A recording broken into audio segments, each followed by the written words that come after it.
Hi friends, today నేను prawns biryani ఎలా చేసుకోవాలో చూపిస్తున్నాను అనమాట. దానికోసం నేను గ్యాస్ వెలిగించుకుని బండి పెట్టుకుని అందులో ఆయిల్ వేసుకుంటున్నాను. నేను మొత్తం ఆయిల్ వేయను, సగం ఆయిల్ సగం గీ వేస్తాను అనమాట.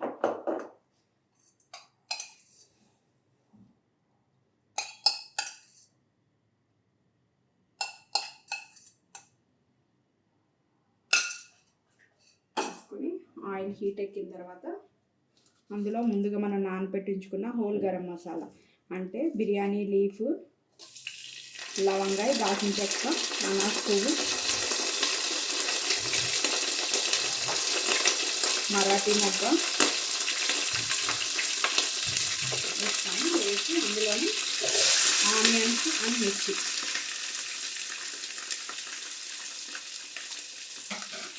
నేను 2 kgs ప్రాన్స్ తీసుకున్నాను. దానికి అవి మొత్తం అంతా క్లీన్ చేయగా 2 kgs ప్రాన్స్ 1 kg అయినాయి అనమాట. దీన్ని కొంచెం ఆయిల్, సాల్ట్, పసుపు వేసి ఫ్రై చేసి పెట్టాను అనమాట. డైరెక్ట్గా మనం క్లీన్ చేసి వండితే ప్రాన్స్ అంత టేస్ట్ ఉండవు. మనం కనుక ఇలా వాటిని కొంచెం ఆయిల్, కొంచెం సాల్ట్, పసుపు వేసి వాటర్ అంతా పోయేలాగా బాగా ఎగర పెట్టేసి ఉంచితే ప్రాన్స్ చాలా టేస్ట్గా ఉంటాయి అన్నమాట.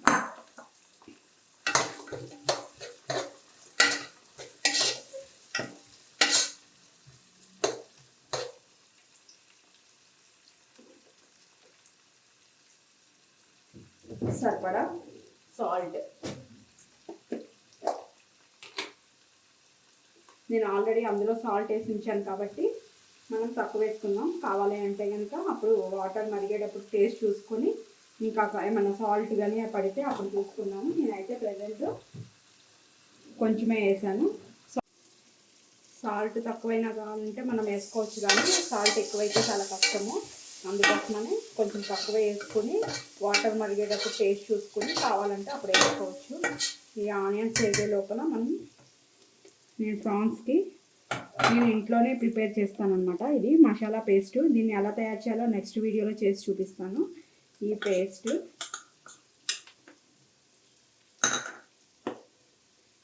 కర్డ్ మొత్తం దీనికి ఒక 10 to 15 minutes ఇది మసాలాలో కనుక ఇలా నానితే మనకి ప్రాన్స్ టేస్ట్గా ఉంటాయి అన్నమాట, చప్పగా లేకుండా.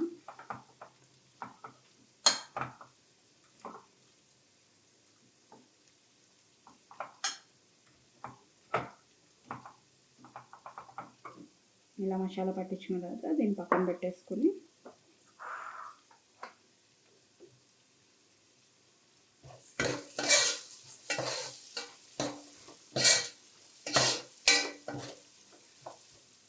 ఆనియన్స్ వేగిపోయాయి. ఈ వేగిన ఆనియన్స్లో మనం ముందుగా ప్రిపేర్ చేసి పెట్టుకున్న ఈ ప్రాన్స్ మొత్తాన్ని ఇందులో వేసేద్దాము.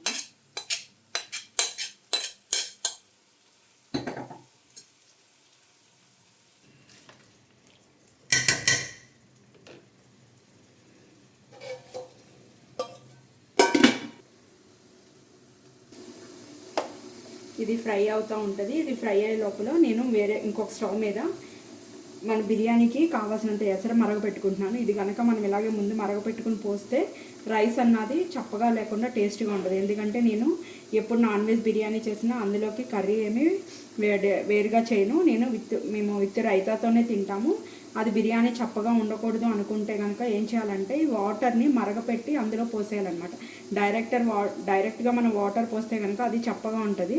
అందుకోసమే నేను ఏం చేస్తానంటే వాటర్ మరగబెట్టి పోస్తాను. అప్పుడు బిర్యానీలో టేస్ట్ ఏమీ తేడా లేకుండా రైసు, ప్రాన్స్, చికెన్ ఏదైనా కూడా సేమ్ టేస్ట్లో ఉంటాయి అన్నమాట.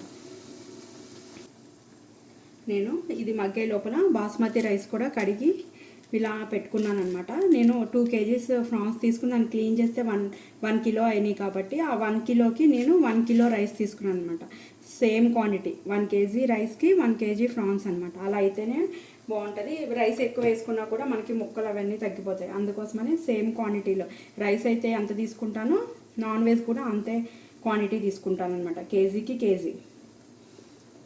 వాటర్ అంతా తీసేసి దీన్ని ఇలా పెట్టుకున్నాను. మనం కనుక ముందే కనుక బాస్మతి రైస్ ఇలా కడిగి ఉంచుకుంటే అది కొంచెం నానుతాయి. నానినప్పుడు అదేంటి అంటే కొంచెము ఇలా రైసు ముద్దగా అవ్వకుండా పొడి పొడితలాడుతూ ఉంటుంది బిర్యానీ.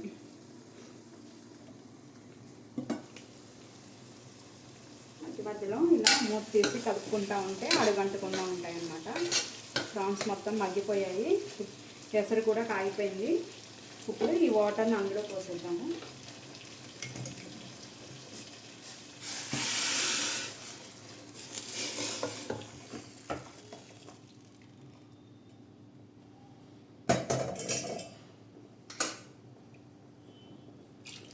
ముందుగా మనం హోల్ గరం మసాలా నానబెట్టాం కదా, అవి వాటర్ ఉంటాయి కదా, ఆ వాటర్ కూడా ఇందులో పోసేసాను నేను. పోసి ఇప్పుడు మనం ఉప్పు చూసుకుందాము. ఇప్పుడు చూసుకుంటే బాగా తెలుస్తుంది.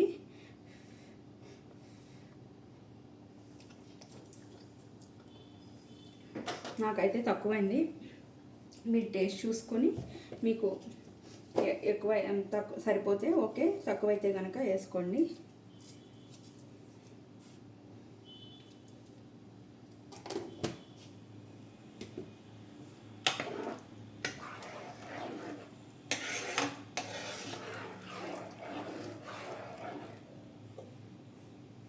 కొంచెం మరిగిన తర్వాత రైస్ వేసేద్దాం. ఇందులోనే ముందుగా కడిగి పెట్టుకున్నాను నేను పుదీనా, అది కూడా ఇందులో వేసేస్తున్నాను.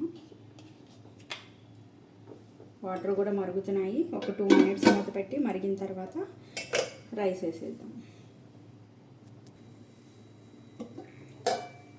వాటర్ మరుగుతున్నాయి. ఇందులో ముందుగా మనం కడిగి పక్కన పెట్టుకున్న రైస్ ఇందులో వేసేద్దాం.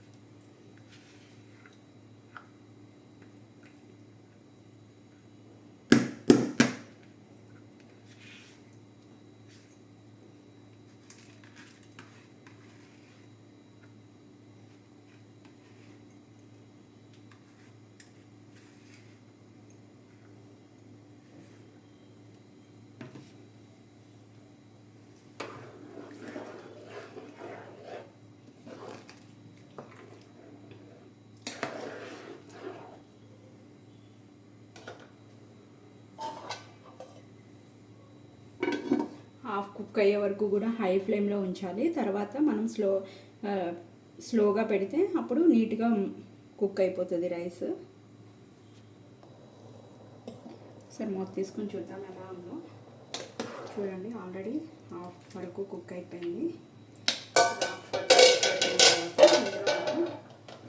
సరిపడా కొత్తిమీర కట్ చేసుకొని తురుముకొని ఇందులో వేసుకుందాం.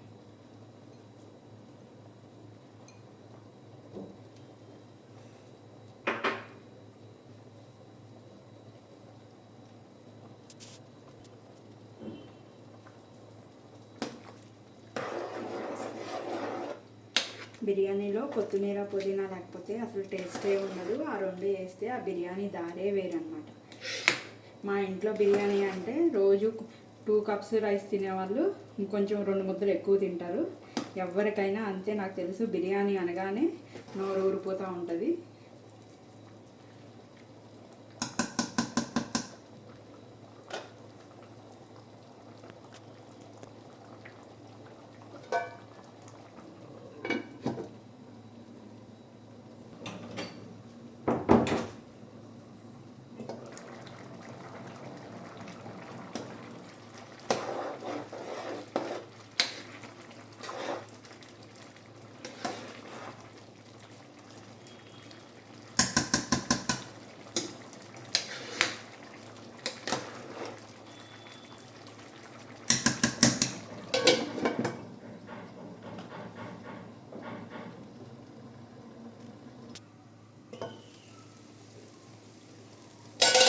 వాటర్ అంతా ఎగిరిపోయాయి. ఇప్పుడు మనం దీన్ని సిమ్లో పెట్టేసుకున్నాము. లేకపోతే 95% అయితే కుక్ అయిపోయింది. రైస్ కూడా కొంచెం సిమ్లో పెట్టుకుంటే ఎక్కడన్నా ఏమన్నా చిన్న పలుకున్నా కూడా మగ్గిపోతుంది.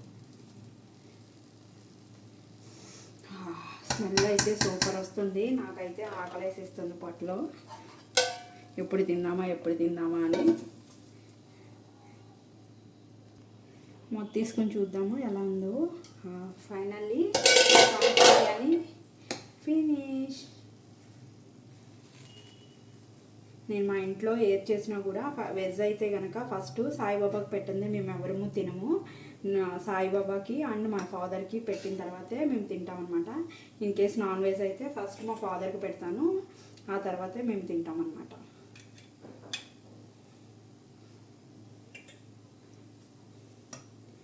తీసుకున్నాక సర్వింగ్ బౌల్లోకి తీసుకుందాం.